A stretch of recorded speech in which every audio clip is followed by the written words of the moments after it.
What is up, you guys? It is Savannah here, and today we are back with another Reddit story video.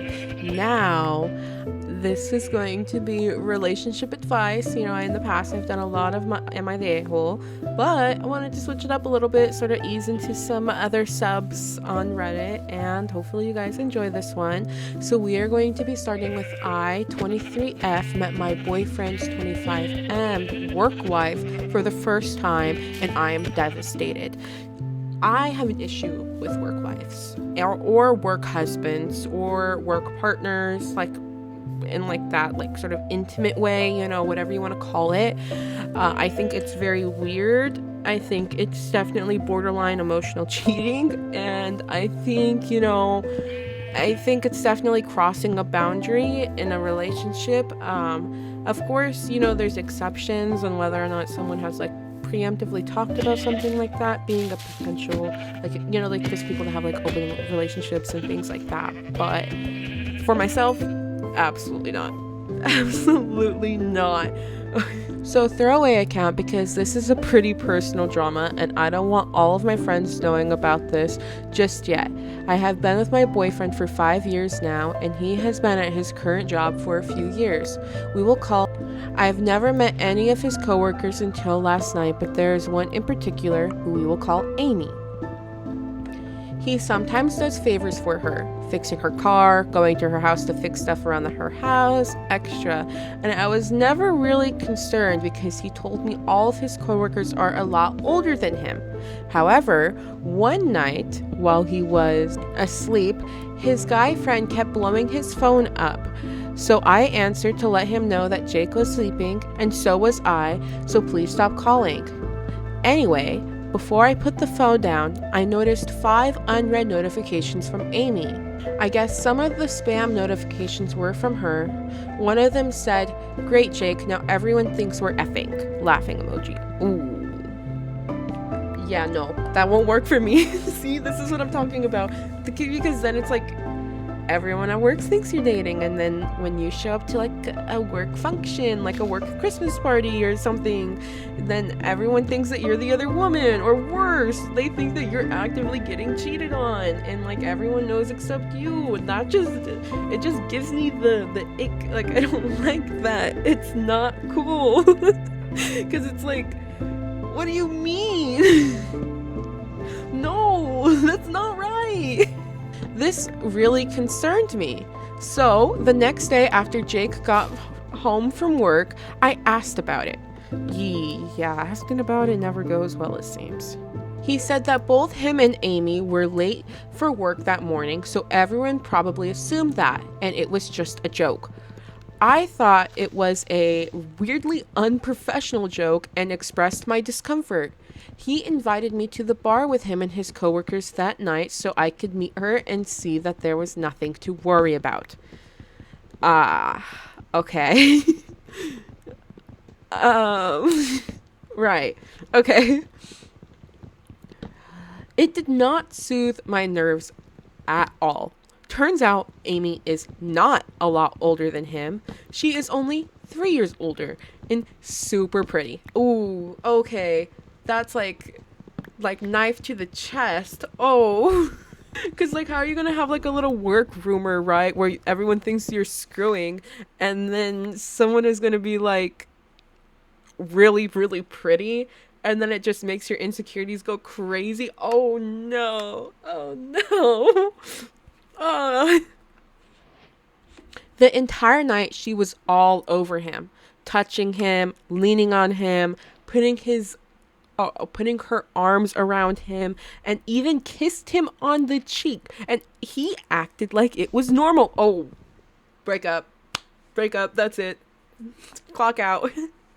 It's no saving it after that, because if he's seemingly cool about all of this extra friendliness from her, break up, clock out. It's done. I'm sorry. It's done. They were constantly teasing each other in that middle schooler who doesn't know how to properly flirt yet kind of way. She told me all about how she loves him like a brother, and she also told me how she had sex with half of their other coworkers, and that she got the next morning off because she sent a coworker explicit pictures to get him to cover for her. Oh, wow. They're having an emotional affair, 100%. Later on, she started crying and sobbing at the bar, actual tears, because she was so lonely and wants somebody to love her, and my boyfriend ended up having to comfort her. I am just unsure what to do or say. My boyfriend kept acting like this was normal and that he wasn't doing anything wrong by entertaining this behavior. I can't ask him to cut her off. They're in the same unit and they have work together. I literally do not know what to do about this, but I'm just disgusted knowing that this has been going on all these years that he has worked with her. How can I set a boundary when they're forced to be around each other all the time at work? Like I said, the way she could potentially do a boundary is just tell him, "Hey, I'm not cool with the way you guys are acting together. I'm not okay with the dynamic that you guys have created. It makes me very uncomfortable. I'm not okay with this, you know." And depending on what he says, because she is so not okay with this, and because it is at the very least borderline emotional cheating, she should at least, I hate to say it, but just like break up with him at that point. Like 5 years is a long time, but multiple years of this happening behind your back without you knowing, that's so much worse, because it's like, what if they have done stuff and you just don't know about it? Because if they're comfortable doing this much in front of you, what are they comfortable doing behind the closed doors? That's my thing. But I'm gonna go double check for an update because I need to know what happened. So I was able to find an update, and it says I did end up talking to Jake. I struggled finding a good time to bring it up because we ended up being invited on a spontaneous trip with our friends shortly after I made my post. But I ended up talking to him when we had a moment at the hotel alone. Okay, on a vacation, that's a little risky because it could potentially, like I said, lead to a breakup. So being on vacation while broken up is not ideal, but by all means, you made your choice, girl. I explained how those behaviors made me feel, and he told me he wanted to discuss this but wasn't sure how to bring it up either since we really didn't talk about it when it was happening. So I was so emotionally defeated that night. When we got home from the bar, I went to sleep without a word. Anyways, Jake told me that he was also completely off guard by how Amy was acting at the bar. He said that while she did make odd comments every now and then, she had never physically done anything until that night. And he let their other female coworkers know he was uncomfortable with how Amy acted at the bar. She agreed and said that she would not schedule him with Amy anymore since she manages the schedule. I mentioned in my last post that Amy was constantly boasting about sleeping with a bunch of men and sending them pictures or whatever. I interpreted this as she's trying to tell him she's down to do anything with anyone, including him. She's telling him she's interested, and she's telling him she likes to sleep around. Jake, however, interpreted the flirty comment as her personality and that she was like that with everyone, and interpreted the sleep with a bunch of men boasting as I'm not interested with you personally though, which he didn't find it odd. Okay, that's just, I feel like, sort of a guy thing. I feel like a lot of guys, they sometimes, when someone's flirting with them, it goes like straight over their head in a way. I don't know why that sort of is, but for most men, they just don't really pick up on that social cue of when a girl is interested. Maybe it's just because girls are really bad about expressing their interest. Or maybe it's because, like I said, maybe guys are just bad at interpreting the interest. Either way, it could be either party, but she definitely was interested. You know how when you start talking to someone in the opposite sex, they'll casually slip in a mention of their girlfriend or boyfriend as a way to let you know that they're already taken and are only interacting with you platonically? He thought it was that, and that's why she kept mentioning whoever she was seeing at the time. Oh, okay. I mean, I guess I can see his perspective then. It's like she thought, like, sort of slipping it in, like, yeah, like, I got a boyfriend, I got a girlfriend, I'm seeing this person, I'm seeing that person. So I could totally see that. But it also seems like, hey guys, I'm open. I've slept with XYZ that already works at this company, you know. Are you trying to be the number 31? I'm kidding. I'm kidding. I'm not saying it was that many.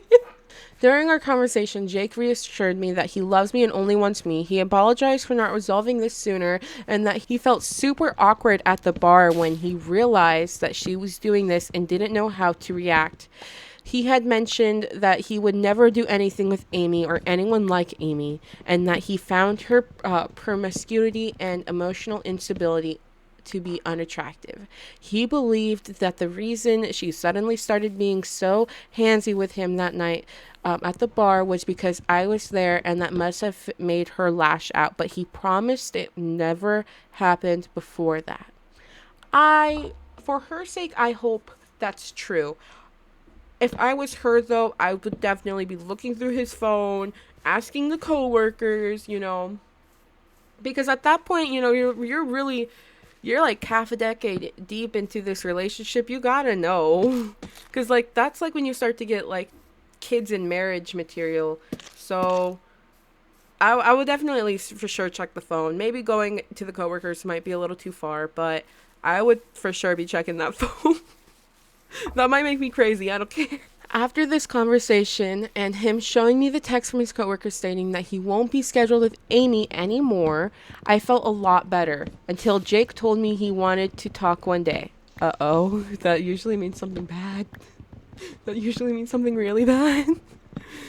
He said that even though he wasn't scheduled on the same shifts as Amy anymore, she started switching shifts with people to work with him. Oh, God.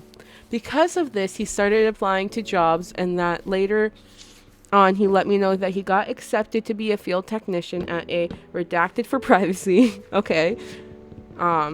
He put his 2 weeks in at his current job, and now he only has 1 week left until he starts. It's a field he more interested and it's better pay, and obviously Amy won't be there. Overall, I'm currently happy and feel a lot better that he cut her and soon that entire work environment out of our lives. We have been talking about things since better communication and how we can enforce boundaries even when it's awkward. I know this update is going to make a lot of people displeased. Most of the responses wanted me to end our relationship, but I'm happy with where things are currently going. Thank you for everyone who responded, except for the few who kept accusing me of being AI. Also, sorry for that. Okay, perfect. Okay, I'm glad, you know, at the end of the day, it worked out for OP. She still gets to be with her boyfriend. They no longer have to deal with that weird Amy chick. And that the boyfriend, you know, got a better job, better pay, better positions, being able to set up his life a little bit better.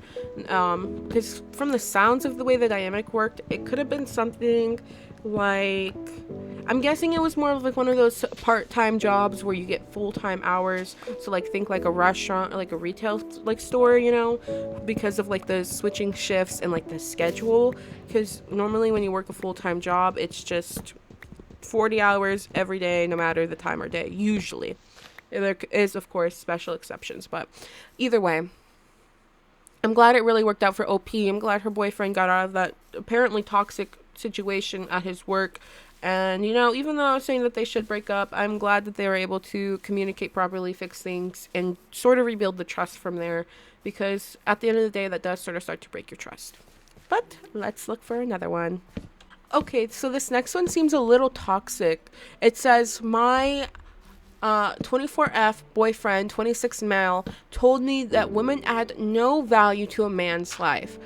I think, you know, there's a lot of things that women can add to a man's life, especially if you get a good woman, you know, just like how men can add a lot to a woman's life. But I feel like, you know, like women, for example, can bear children. That's very valuable. Men obviously can help make the children, so that's valuable. So there's a lot more things too. Like me and my boyfriend at the time were having a discussion, nothing too serious, and I wanted to tell him a story about these people that we know who are in a relationship. Without getting too long, we eventually ended up speaking about the value of a woman in a man's life. I was basically saying that we can't know for sure why the man keeps women around, but I know it must be because she brings some value to his life. And that's when he started to get a little bit apprehensive and began saying things like, what value does a woman bring to a man? He only started saying things along the lines of, normally you can see value a man brings to a woman, only materialistic. But women don't bring the same. At this point, I got a bit bewildered by the conversation, but I still tried to end it amicably by saying value isn't only materialistic.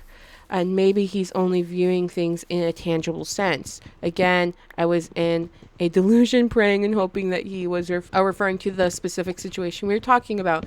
But he made it personal by asking me verbatim what value I bring to his life.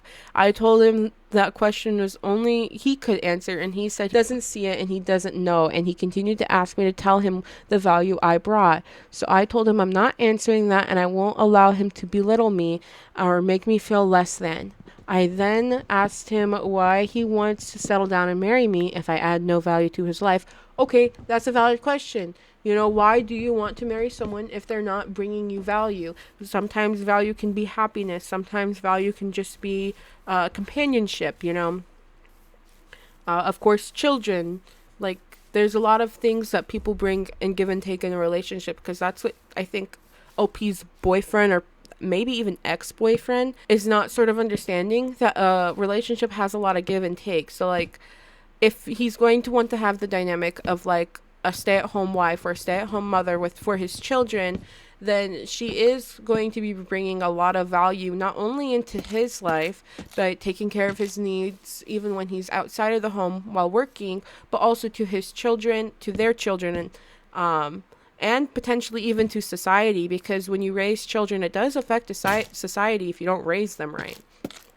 You don't want a whole bunch of little iPad kids running around and running the country one day. I then told him since I add no value, I'll just leave. He got upset and told me how I wasted his time.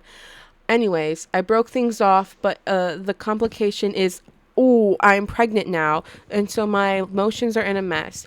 He was also inebriated last night, so I'm not too sure if that was something I should be open to talking about if he reaches back out to me, or if I should just fully close the door and accept it and be a single mother, as painful as that reality is. Well, you know, they were dating for, I mean, hopefully quite a bit, because of it did result in a pregnancy.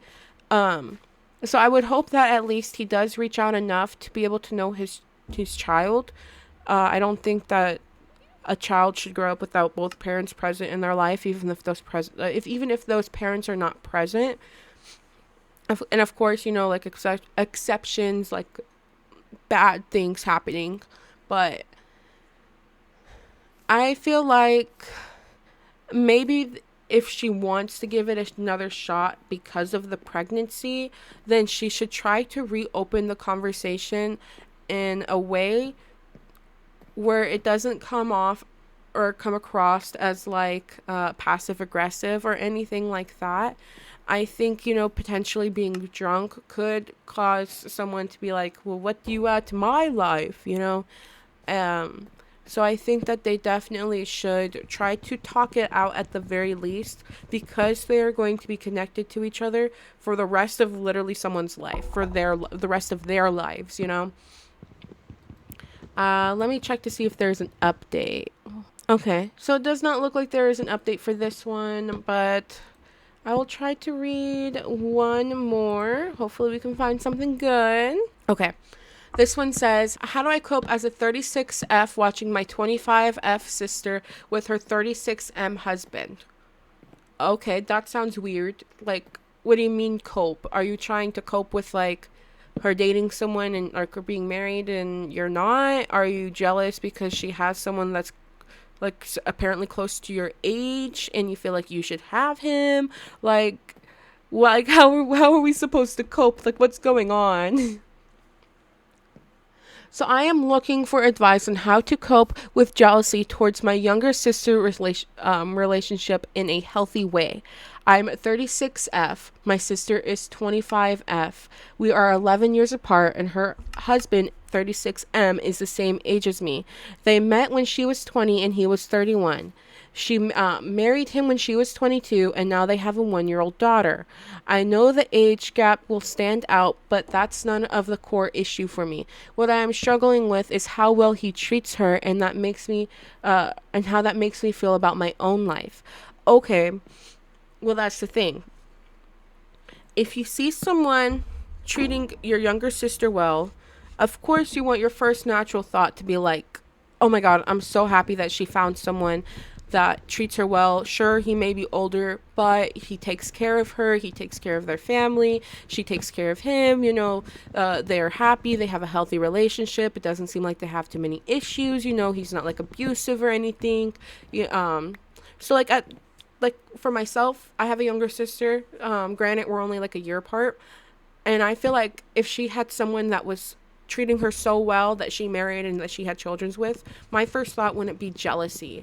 I would just look at my own life and figure out, okay, she has something that I want. How do I find something equivalent but for my own life? Not meaning taking her husband, not trying to ruin her family dynamic, not trying to be weird like that, but trying to date around, trying to figure out what core qualities that this man has and to incorporate them into someone that I might potentially date. So if he's attentive, find someone that is attentive, etc.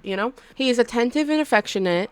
He checks on her. He gives her the time he gives her time to rest by taking care of the baby, plans dates, and makes her feel loved and appreciated. They both put effort into each other, and their relationship looks genuinely healthy. I love my sister and I'm happy for her. At the same time, watching this brings up a lot of painful feelings for me. As an older sister, I always thought I would be the one who was settled down by now. Instead, I have spent many years moving on from one toxic or unhealthy relationship to another, and I am still single, childless at 36. Sometimes I catch myself fantasizing about what it would be like to have a partner like her husband, not because I want him specifically and not because I would ever cross a boundary, but because I want that kind of love and care. When those feelings come up, I feel ashamed and guilty. I do not resent my sister, and I do not want to take anything away from her. I just feel behind, lonely, and unsure how to process these feelings without letting them damage my relationship with her or my own mental health. How do I work through the jealousy in a healthy way and stop comparing my life to hers? Okay, so how she's feeling is, I guess, in a way, completely understandable, because you do see something that it's almost like admiration in a way rather more than jealousy, or at least that's how it's sounding. She's more admiring their relationship as a whole from afar and not necessarily like her husband like I had initially thought, which I guess that's obviously significantly better. But I hope OP realizes that she doesn't necessarily, like, there's no time limit on happiness, and that even though she is 36 now, that she could still have children and she still could be married, and this all could happen before she even hits the age of 40, 38, or even 37. Sometimes these things happen quick, especially if she does meet someone that is genuinely good to her, sweeps her off her feet, is attentive to her, and all of that. What she should do is she should create a list of things that she wants in a partner. She should analyze herself on why some of her past relationships may have not worked out, even if they're not her fault, because, sometimes both parties can be a major factor in relationships, and she should figure out, okay, like, if I'm bad at communicating and I want someone that's good at communicating, I should learn how to communicate so my relationship can be good, and like those types of things. For her sake, I don't think what she should do is rush into anything, because that can just potentially lead to her finding someone again that is maybe toxic or unhealthy for her, and her just being back in the same cycle. For her sake, I really hope that she's able to find someone, settle down, get married, and do the things that she wants with a partner that she wants. But I will call this episode here. Hopefully you guys enjoyed. And like I said, hopefully I'm able to get back into the swing of things again like I was. Being sick sort of really knocked me off my horse in a way. But I'm excited to be getting back into these YouTube videos, and I do still want to create a Minecraft Let's Play, so hopefully I'll be able to get on that. But anyways, thank you for joining me in this video, and I hope to see you in the next one. Bye guys.